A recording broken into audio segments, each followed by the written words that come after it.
Assalamualaikum warahmatullahi wabarakatuh. Alhamdulillahirabbil alamin wa bihi nasta'in wa ala umurid dunya waddin. Wassalatu wassalamu ala asrofil anbiya'i wal mursalin wa ala alihi wa sahbihi ajmain. Amma ba'du. Yang saya hormati Ibu Hani Hidayati SPDI MPD selaku dosen mata kuliah Pendidikan Agama Islam serta teman-temanku yang dirahmati Allah. Pertama-tama, marilah kita panjatkan puja dan puji syukur terhadap Allah Subhanahu wa Ta'ala, karena atas rahmat-Nya lah kita semua dapat berkumpul di sini dalam keadaan sehat walafiat.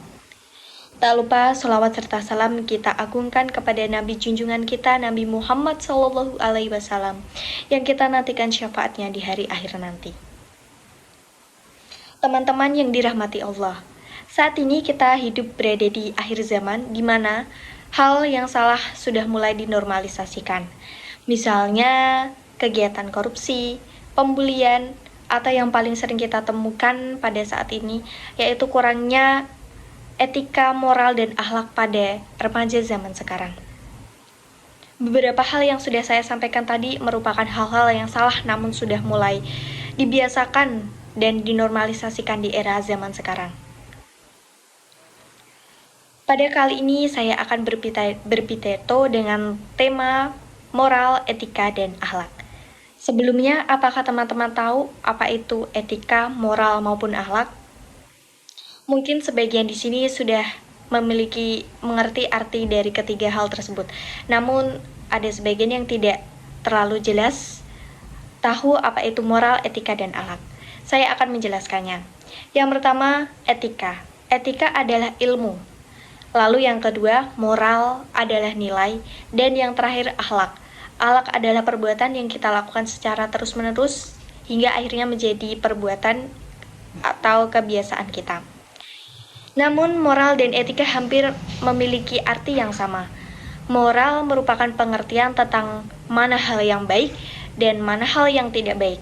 Sedangkan etika itu sendiri adalah tingkah laku yang dilakukan oleh manusia berdasarkan hal-hal yang sesuai dengan moral tadi. Etika juga diartikan sebagai filsafat bidang moral yang mengatur bagaimana manusia harus bertindak. Etika memiliki pengaruh yang lebih luas dalam menilai baik dan buruk suatu hal, sedangkan moral lebih bersifat pribadi dalam menentukan hal benar atau salah. Lalu, apa sih contoh dari ketiganya? Saya akan menjelaskan beberapa contoh dari etika, moral, dan akhlak. Yang pertama, contoh dari etika, misalnya berbahasa yang baik dan sopan, menggunakan pakaian pantas sesuai dengan keadaan, atau tidak berkata kasar kepada orang yang lebih tua daripada kita. Yang kedua, contoh dari moral. Misalnya, berbicara pelan di hadapan orang tua, menunduk ketika berjalan, atau membuang sampah di tempatnya. Lalu yang ketiga ada akhlak. Akhlak dapat dijabarkan melalui tindakan, misalnya bersikap ikhlas, bersifat tawakal, atau toleransi antar sesama. Lalu berbicara mengenai moral remaja merupakan hal yang sangat urgent atau penting untuk diperbincangkan. Mengapa? Karena ini berkaitan dengan perilaku dan gaya hidup para remaja, yaitu kita yang merupakan bibit-bibit muda yang akan menjadi penerus cita-cita bangsa di masa yang akan datang. Maka dari itu, kita harus memperbaiki moral remaja saat ini. Marilah kita sadar, kita adalah penerus masa depan bangsa kita yang memikul masa depan bangsa ini di masa yang akan datang.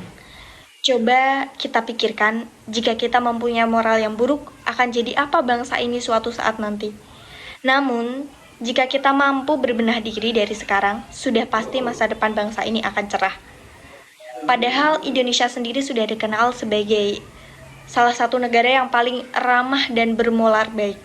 Namun, dengan adanya masuknya beberapa hal dari barat yang memicu dengan kebiasaan kita sehari-hari sehingga menimbulkan etika moral yang tidak baik namun dibiasakan. Padahal Allah Subhanahu wa Ta'ala sudah memberikan ayat-ayatnya dan bersaksi atas firman-Nya bahwa kita sebagai hamba harus mengikuti Nabi Agung Muhammad SAW yang bermoral baik, berakhlakul harimah, Dan ingat, kita tidak akan pernah ada kata terlambat untuk berubah ke arah yang lebih baik. Marilah kita berusaha membenahi diri dengan melakukan moral, etika, dan akhlak yang lebih baik di masa mendatang. Mungkin hanya ini yang saya dapat sampaikan, kurang lebihnya mohon dimaafkan karena sesungguhnya manusia itu tidak pernah luput dari kesalahan. Wabillahi taufik wal hidayah. Wassalamualaikum warahmatullahi wabarakatuh.